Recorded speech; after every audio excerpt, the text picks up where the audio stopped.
हमारे व्यस्त जीवन में ईश्वर की आवाज़, मनुष्य की सबसे बड़ी प्यास प्रभु मिलन है, प्रभु को पाना है, प्रभु ईश्वर से संयुक्त होना है। और जब तक हम प्रभु से नहीं मिलते, प्रभु को नहीं पाते, अधूरे रहते हैं, चिंतित रहते हैं, विचलित रहते हैं। इसलिए आज हम इस पर चिंतन करें। विशेष करके सुसमाचार की दो बहनों के द्वारा। एक है मार्था, जो सेवा कार्य में लगी हैं, पर कई बातों को लेकर के चिंतित हैं, विचलित हैं, घबराई हुई हैं। वहीं उनकी बहन है मरियम, जो प्रभु की चरणों में लीन है, प्रभु की बातों को सुनती हैं, प्रज्ञा से प्रकाशित हैं और प्रभु की उपस्थिति में आनंदित हैं। प्रभु ईसा मरियम को देख करके कहते हैं कि मरियम ने अपने जीवन में सर्वोत्तम भाग चुना है और वही सबसे उचित है। आज हम इस पर चिंतन करें।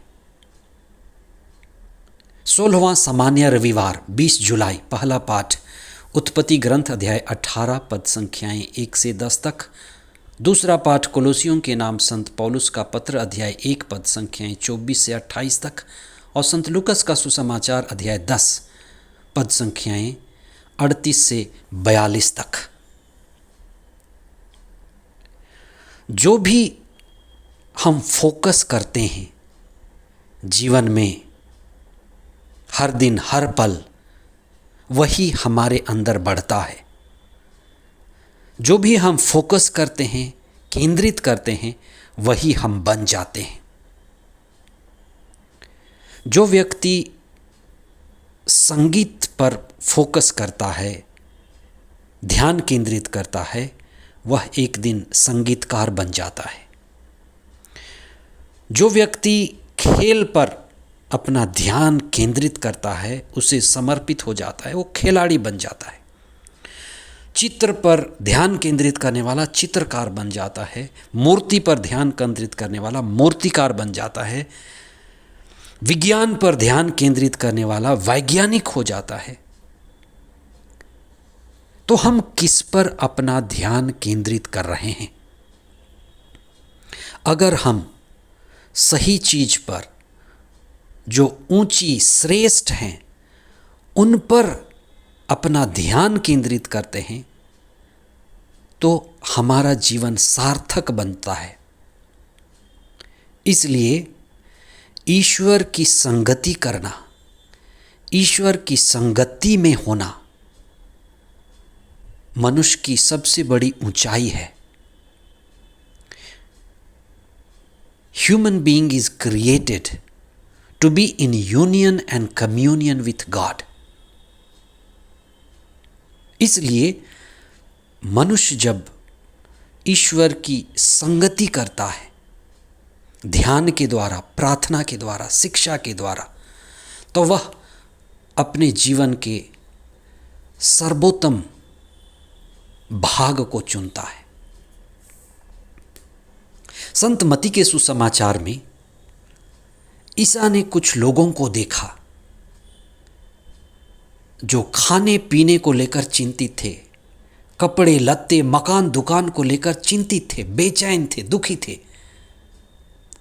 ईसा ने उन्हें देख करके कहा कि तुम सबसे पहले ईश्वर के राज्य और उसकी धार्मिकता की खोज करो और दूसरी सब चीजें तुम्हें यूं ही मिल जाएंगी।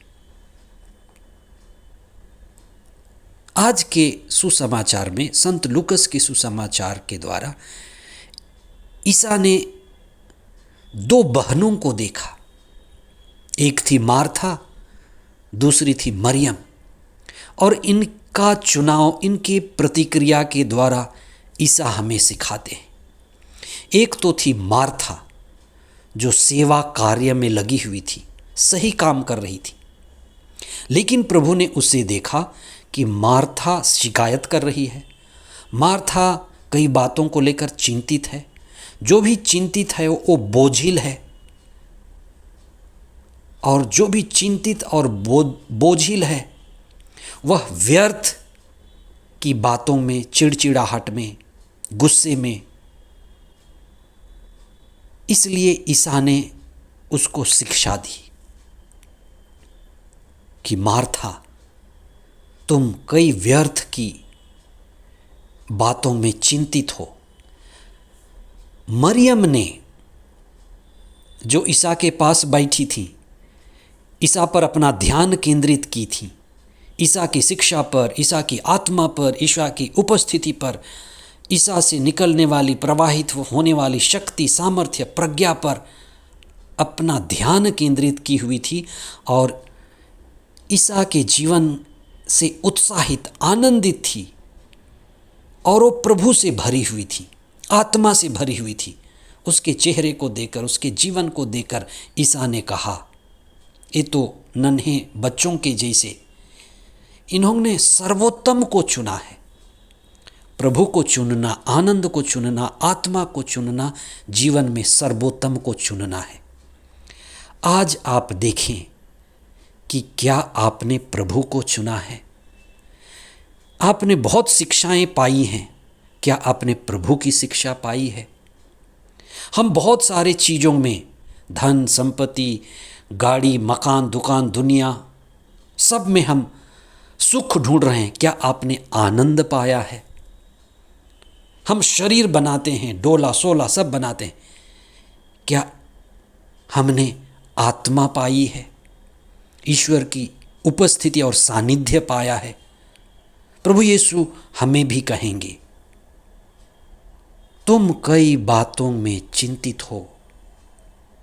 क्या आप कई बातों को लेकर चिंतित तो नहीं हैं कि कैसे कमाएंगे, खाएंगे, बचाएंगे? कहीं आप व्यर्थ की बातों में अपना समय तो नहीं गंवाते? कहीं व्यर्थ की मित्रों में तो नहीं फंसे हैं? वे मित्र जो आपको गिराते हैं, अच्छे मित्र वही हैं जो आपको ऊपर उठाते हैं। आप किन बातों में अपना समय का सदुपयोग करते हैं, या तो हम दुरुपयोग करते हैं? हम अपने शरीर का सदुपयोग करते हैं या दुरुपयोग करते हैं? हमें जो भी सुविधा मिली हुई है, मकान के रूप में, दुकान के रूप में, बुद्धि के रूप में, क्या हम उसको ईश्वर को पाने में लगा रहे हैं या व्यर्थ गंवा रहे हैं? भारत में कहा जाता है कि जिस काम में राम नहीं वह काम काम नहीं। राम मतलब भगवान। जिस काम में प्रेम नहीं है, आत्मा नहीं है, आनंद नहीं है, वह काम व्यर्थ है। भारत में एक चीज़ और कहा जाता है, अतिथि देवो भव। आज के पहले पाठ में हम इब्राहिम के बारे में पढ़ते हैं, जिनके घर में कुछ अतिथि आते हैं। अतिथि मतलब वे मेहमान जो बिना तिथि दिए हुए आते हैं। आजकल ये बहुत कम देखने को मिलता है, लेकिन वे लोग ईश्वर के प्रतिरूप होते हैं।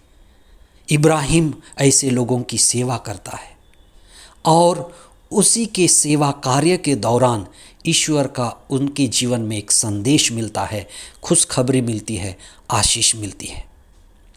आज के दूसरे पाठ में संत पौलुस अपने संघर्षपूर्ण जीवन के बारे में बताते हैं कि उनके जीवन में बहुत दुख है, संघर्ष है, चुनौतियां हैं, लेकिन इन चुनौतियों के बावजूद वे आनंदित हैं, क्योंकि वे लोगों को उनकी मुक्ति के मार्ग पर आगे बढ़ा रहे हैं। ईश्वर की शिक्षा के द्वारा लोगों के जीवन को ऊंचा उठा रहे हैं, और ईश्वर के बारे में, ईश्वर के राज्य के बारे में, और जो प्रज्ञा छिपी हुई थी उनको लोगों तक पहुंचा रहे हैं। जीवन और लोगों के जीवन को बेहतर बना रहे हैं। हम कुछ समय मौन हो जाएं, अपने जीवन को प्रभु को समर्पित करें। मरियम की तरह फोकस्ड, केंद्रित जीवन बिताएं। वहीं हमारे अंदर जो मार्था का मनोभाव है, सेवा में आगे बढ़ें, सेवा करें, पर प्रेम से, प्रभु के संग, आत्मा में, अतिथि सेवा में